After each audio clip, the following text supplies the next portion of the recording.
Hello my dear aspirants, कैसे हैं आप लोग। मेरा नाम निशांत वाधवा है और करंटली मैं पीएचडी कर रहा हूं from central university of Himachal Pradesh. ठीक। जैसे आज मैंने सोचा एक वीडियो बनाई जाए कि पीएचडी का कैसा एक्सपीरियंस चल रहा है, पीएचडी की क्या मतलब मेरा इंटरव्यू कैसा था, मैंने कैसे प्रपोजल बनाया फ्रॉम स्टार्ट से लेकर एंड तक। I will tell you about everything, ठीक है, ताकि आपको भी थोड़ी सी गाइडेंस इससे मिल जाए।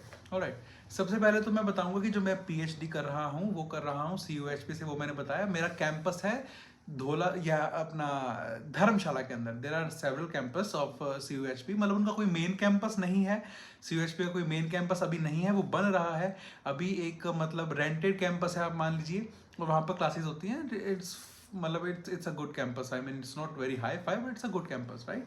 सो अगर मैं शुरू से लेकर एंड तक बताऊं, जब जैसे ही मेरा जेआरएफ क्वालिफाई होता ना, तो मैंने सोचा कि मैं क्यों अब टाइम वेस्ट करूं अपने वाला। अब क्योंकि पीएचडी तो करनी है मुझे, जाना एकेडमिक्स में है तो पीएचडी तो करनी है।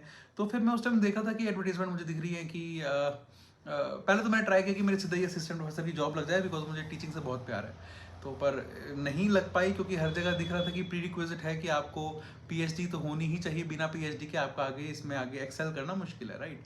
तो फिर मैंने देखना शुरू किया कि कौन कौन सी यूनिवर्सिटीज़ के जो है फॉर्म निकले हुए। मेरा जेआरएफ था, तो फिर मुझे वहाँ के किसी भी यूनिवर्सिटी के मेन मतलब वहाँ के एग्ज़ाम तो पढ़ने हैं नहीं। उसके लिए सीधा मुझे सिर्फ इंटरव्यू में बैठना पड़ेगा। So it should be a great sign for you कि प्लीज़ आप अपना जेआरएफ कर लीजिए। आप 2-3 एग्जाम से, एक्स्ट्रा एग्जाम से बच जाएंगे, डायरेक्ट आपका इंटरव्यू होगा, राइट। तो मेरा भी ऐसे ही हुआ था।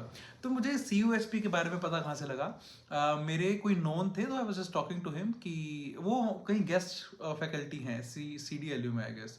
तो फिर मेरे उनसे बात चली थी, तो उन्होंने मुझे बताया कि फॉर्म्स निकले हुए हैं of central university of Himachal Pradesh. बस लाइक अगर निकले ही हैं तो चलो भर देते हैं, करना तो है ही। और फिर जब मैंने वहाँ का फॉर्म भर दिया, और फॉर्म भरने के बाद सिर्फ मैंने एक जगह की फॉर्म भरा था, क्योंकि मुझे फिर था कि अगर यहाँ के फॉर्म निकले हैं, और अगर देखो वो पहाड़ों में रहने का मौका अगर किसी को मिल रहा है, और कौन ही उसको जाने देगा, है ना। पीएचडी तो चलो है ही, करनी ही है, बट ऐसी जगह पर रहकर पीएचडी करना इज होल अनदर एक्सपीरियंस, ठीक।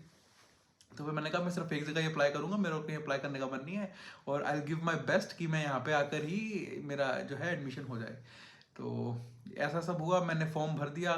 फिर उसके बाद मैंने क्या किया कि हमारे ना जैसे वो होता है, जो साइट्स होती हैं जो अपने यूनिवर्सिटीज़ की, तो वहाँ पे मैं देख रहा था कि कौन कौन सुपरवाइजर हैं in the field of marketing, क्योंकि मेरा मार्केटिंग है। तो आई ब्राउज थ्रू साइट, और मुझे मतलब एक सर मिले, और जिस टाइम मेरे सुपरवाइजर हैं इस टाइम, मतलब उनको मैंने ना 2 से 3 महीने पहले कॉन्टैक्ट कर लिया था कि sir I want to do PhD in review supervision.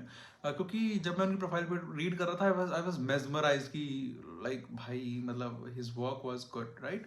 His work was amazing. जो फील्ड में मुझे जाना है, consumer behaviourism and social media and all that, और रिव्यूज वगैरह, तो सारा वो सर ने काम उस पर किया हुआ था। तो I really wanted to do work with him on this kind of topic and stuff like that. So I contacted him and हमने बात की, और मतलब पहली बार देखो सुपरवाइजर एसोसिएट प्रोफेसर सर से बात कर रहा था, तो मेरे हाथ पैर तो कांप ही रहे थे। खैर, तो बात बात हुई। फिर उसके बाद फिर जब जब देखो, फिर जेआरएफ था, तो मेरे को कोई एग्जाम देने आना नहीं पड़ा। पर जिनका जेआरएफ नहीं था उनके पहले 2 एग्जाम हुए यहाँ पे। एक एचपीकेवी बिजनेस स्कूल का समथिंग एग्जाम, फिर उसके बाद एक पीएचडी का एग्जाम, ऐसा कुछ था। उसके बाद उनका इंटरव्यू है, मेरा डायरेक्ट इंटरव्यू आया था। तो मैं इंटरव्यू देने आया, उससे एक दिन पहले ही मैं उनसे जाकर मिला कि sir I called you and I wanted to PhD in supervision. And थोड़ी बात बात हुई, and let me tell you one thing. अगर आपको आपके सुपरवाइजर जो हैं वो बेस्ट मिल रहे हैं ना, डजंट मैटर कि आप कहाँ से पीएचडी कर रहे हैं, आप स्टेट से कर रहे हैं, प्राइवेट से कर रहे हैं। प्राइवेट में देखिए आपका पैसा ज़्यादा लगेगा और कुछ नहीं है, बट अगर आपको सुपरवाइजर अच्छे मिल रहे हैं तो आपकी पीएचडी बड़ी अच्छी जाने वाली है। And let me tell you one thing, I universe blessed me with one of the best supervisor out there. I mean see, ये वीडियो जाकर उनको कोई दिखाने वाला है नहीं, करेक्ट। और मतलब किसी मेरी यूनिवर्सिटी में किसी को पास पहुंचने वाली है नहीं वीडियो ये, but I am still telling this because I really feel blessed because he is one of the best. I mean supervisor तो वो अच्छे हैं ही, बट उससे भी अच्छे वो बहुत ही अच्छे इंसान हैं। एंड बस मतलब मैं बहुत खुश हूँ। तो फिर मैंने इंटरव्यू से एक दिन पहले आकर उनसे बात की, और फिर उसके बाद इंटरव्यू का दिन आया। इंटरव्यू के दिन ठीक है, मतलब काफ़ी इंतज़ार करना पड़ा, कुछ डॉक्यूमेंट वेरिफिकेशन थे। फिर उसके बाद फिर इंटरव्यू का टाइम आया। मेरा लास्ट में जाके था, सबसे पहले कुछ इंटरव्यू चल रहे थे मेरे से पहले, आई गेस 12 कुछ इंटरव्यू थे, मेरा 13वां इंटरव्यू था।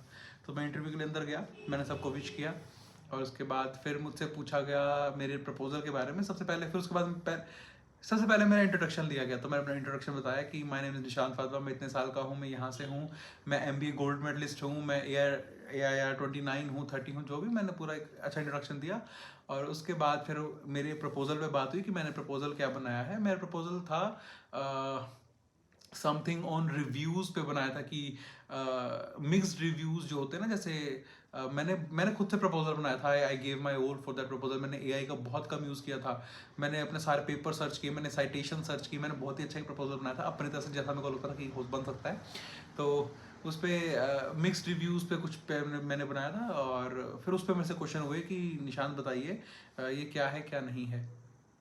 तो मैंने अपने प्रपोजल के बारे में बताना स्टार्ट किया कि क्या है और मतलब इसकी फिर क्वेश्चन आया कि इसके फ्यूचर इम्प्लीकेशंस क्या हैं कि जो आपने बनाया है, इसके फ्यूचर इम्प्लीकेशंस क्या हैं।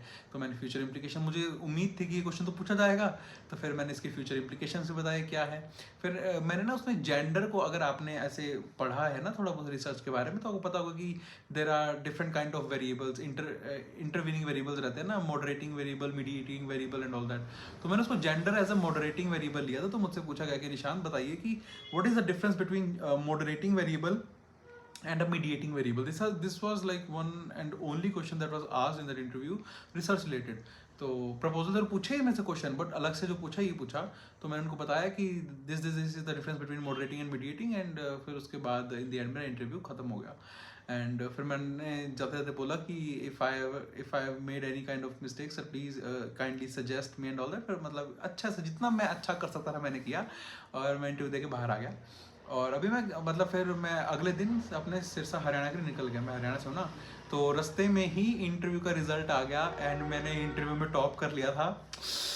मेरे आगे थे 85 point something out of 100 marks मेरे आए थे, मैंने टॉप किया था उसके अंदर। और जो सेकंड आए थे उनके 77 समथिंग मार्क्स थे। तो मतलब आई गेस आपका कॉन्फिडेंस भी बहुत मैटर करता है कि आप वहाँ पे कैसा रिप्लाई कर रहे हैं, आप एक स्माइल के साथ रिप्लाई कर रहे हैं, ऑल दैट, ये चीज़ें मैटर करती हैं। तो ये मेरा एक्सपीरियंस था। आई मीन आपको अगर और कुछ भी जानना है मेरे PhD के इसके बारे में, तो I am happily available, I am happily here to answer this question. अगर आपको जानना है कि मैंने रिसर्च प्रपोजल कैसे बनाया था, तो मुझे प्लीज़ बताना कमेंट सेक्शन में, मैं पक्का बता दूंगा किस तरह से प्रोसेस को फॉलो करके आप एक रिसर्च प्रपोजल को क्रिएट कर सकते हैं, राइट। तो thank you so much for watching this video. अगर आपको लगता है कि आपकी लाइफ में मैं कैसे भी वैल्यू को ऐड कर पाऊंगा with the help of UGC net और with my PhD experiences, so do follow, so like, share and subscribe as well, and bye bye.